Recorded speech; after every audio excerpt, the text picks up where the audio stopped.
for today's video, ako ay magde-demonstrate on how to program yung ating tire pressure monitoring system sensor ng launch sa ating CRT 100 TPMS solar display, also from launch. Okay, so let's start. The first step, of course, kailangan natin ng tool. So, ito yung natawag na ITPMS natin, wherein ito ang mag-activate ng ating sensors para ma-program natin dito sa ating solar display. Okay, so first, we have to connect yung ating TPMS dito sa ating pad 5. Okay. Click TPMS. And then, click OK. So, yan ay magko-connect dito by Bluetooth sa ating TPMS gun. And then, of course, we are going to program yung ating launch. Okay, sensor. So, hanapin natin yung, of course, launch.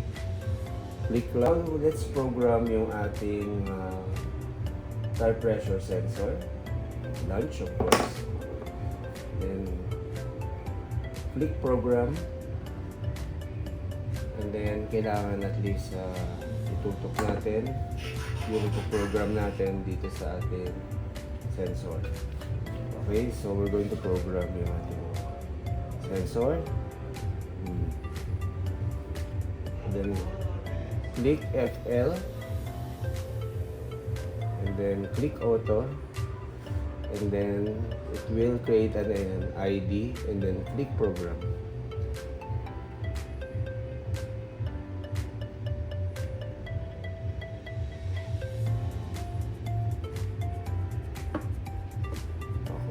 So, multiple sensors detected, meaning kailangan natin multiple sensors detected. Okay, so now, again, ulitin natin. Click FL and then program.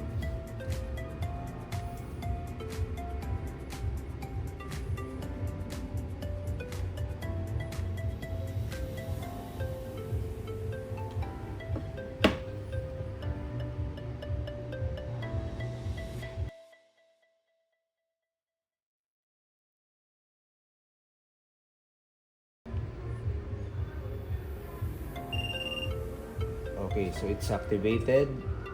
And then, let's proceed sa next. Front right. Click.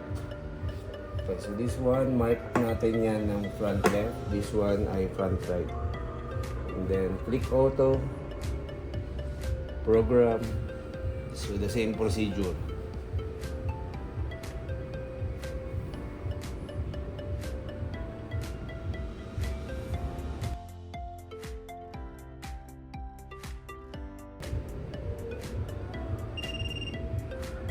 Okay, finish. And then this one is for the front right. And then next, auto, then program.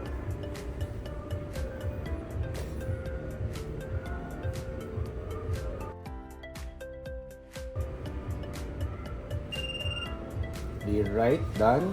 So mark it as rear right. And then the final sensor, which is rear left, and then again the same procedure.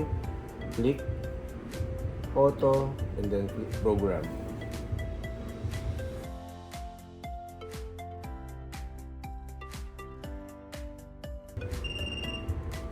Okay, so final sensor natin done.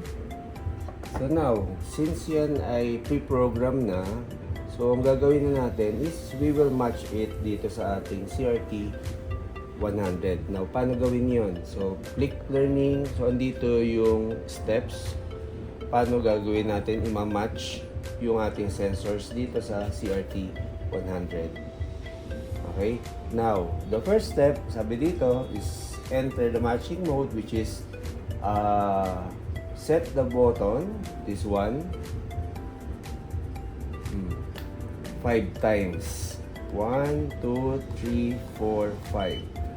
So now, nandito na tayo sa ating programming mode.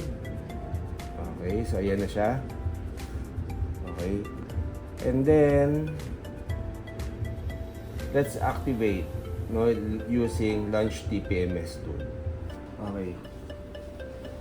So, right now, after na ma-pre-program natin yung 4 sensors at may kanya-kanya tayong IDs, yung 4 sensors natin, and then the next step ay ma-match na natin dito sa ating Launch CRT solar display.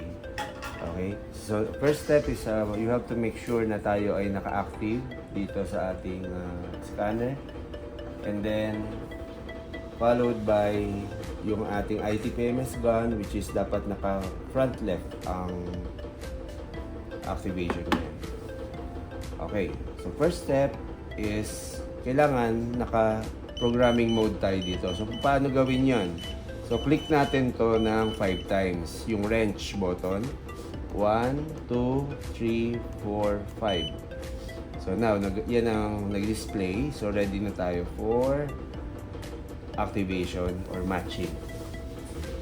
Okay, so the first step, front left. Okay, and then click OK. Yan. So yan na, nag-appear na dyan yung front left. And then click yung ating wrench icon once. And then next, which is the front right. So front right tayo. Active. Okay, and then click yung wrench once. And then next. So tayo ay nasa rear right na. Okay, so rear right.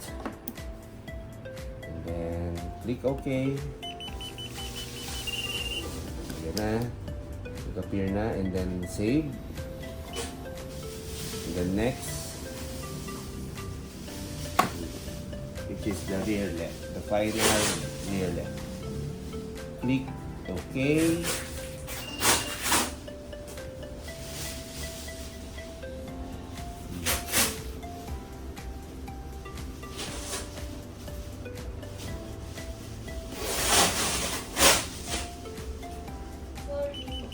Okay, so yan, nag-appear na yung ating para sa rear left. Then click yung wrench button once and then exit na tayo. So hold the wrench button for about 3 seconds.